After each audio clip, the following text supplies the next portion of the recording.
Assalamualaikum warahmatullahi wabarakatuh. Perkenalkan, nama saya Rizky Musa. Saya mahasiswa jurusan Manajemen Pendidikan semester 2. Di sini saya akan mempresentasikan mata kuliah yakni MSDM dengan judul materi menganalisis proses penarikan atau rekrutmen dan seleksi SDM. Baik, langsung saja ke materi awal, yakni menganalisis proses penarikan atau rekrutmen dan seleksi SDM. Yang pertama ada konsep rekrutmen. Konsep rekrutmen merupakan kenyataan bahwa dalam suatu organisasi selalu terbuka kemungkinan untuk terjadinya berbagai lowongan dengan aneka ragam penyebabnya. Misalnya karena perluasan kegiatan organisasi tercipta pekerjaan dan kegiatan baru yang sebelumnya tidak dilakukan oleh para pekerja dalam organisasi. Selanjutnya, lowongan pekerjaan juga bisa timbul karena ada pekerjaan berhenti dan pindah ke organisasi yang lain. Slide selanjutnya ada konsep seleksi SDM. Seleksi SDM adalah serangkaian langkah kegiatan yang digunakan untuk memutuskan apakah pelamar diterima atau tidak dalam suatu pekerjaan. Seleksi adalah proses yang dengannya perusahaan dapat memilih dari sekelompok pelamar yang paling memenuhi kriteria seleksi untuk posisi yang tersedia berdasarkan kondisi yang ada saat ini. Proses dimulai ketika pelamar melamar kerja dan diakhiri dengan keputusan penerimaan. Simarora 1997 halaman 332 dan Rifai 2002 halaman 170. Pada slide selanjutnya ada tahapan-tahapan seleksi beserta instrumen. Yang pertama surat rekomendasi, yang kedua format atau borang lamaran, yang ketiga tes kemampuan, yang keempat tes potensi akademik atau TPA atau ability test, yang selanjutnya tes kepribadian atau personality test, dan yang terakhir tes psikologi.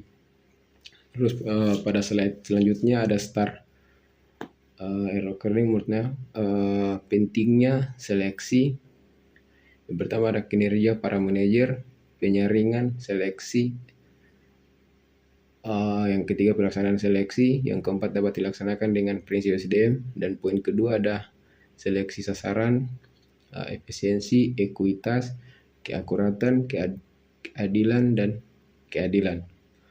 Yang ketiga kriteria seleksi, pendidikan formal, pengalaman kerja, karakter fisik, dan kepribadian.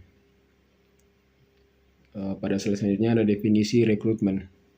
Rekrutmen merupakan komunikasi dua arah. Para pelamar menghendaki informasi yang akurat mengenai seperti apa rasanya bekerja di dalam sebuah organisasi, sedangkan organisasi sangat menginginkan orang yang akurat tentang pelamar tersebut jika kelak mereka menjadi karyawan. Menurut Schermerhorn 1997, rekrutmen adalah proses penarikan sekelompok kandidat untuk mengisi posisi yang lowong. Rekrutmen yang efektif akan membawa peluang pekerjaan kepada perhatian dari orang-orang berkemampuan dan keterampilannya memenuhi spesifikasi pekerjaan.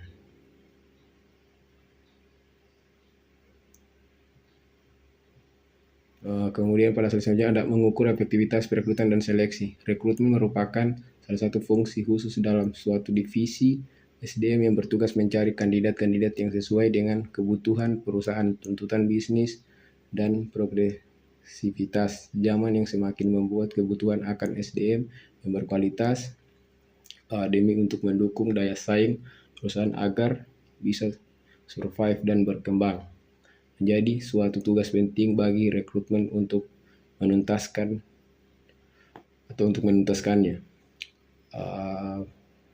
Poin selanjutnya ada menentukan kandidat internal dan eksternal. Berdasarkan pendapat para ahli, rekrutmen adalah proses pencarian dan persetujuan beberapa kandidat untuk mengisi lowongan. Rekrutmen dihadirkan sebagai upaya untuk menciptakan sumber daya manusia SDM yang profesional untuk mengelola organisasi tersebut atau UMKM. Proses rekrutmen memberikan kesempatan kerja bagi mereka yang benar-benar memiliki keterampilan yang sesuai dengan kualifikasinya. Dengan menyediakan sumber daya manusia yang tepat, pengusaha juga diuntungkan dengan dapat merekrut tenaga profesional yang kompeten di bidang pekerjaannya.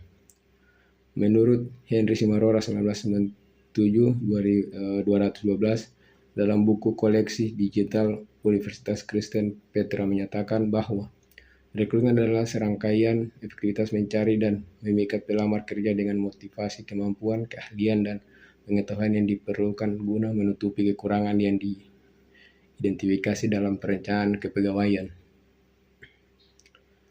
Baik, demikian presentasi dari saya. Mohon maaf jika ada salah-salah kata. Lebih dan kurangnya saya mohon maaf. Wabillahi taufiq wal hidayah. Wassalamualaikum warahmatullahi wabarakatuh. Terima kasih.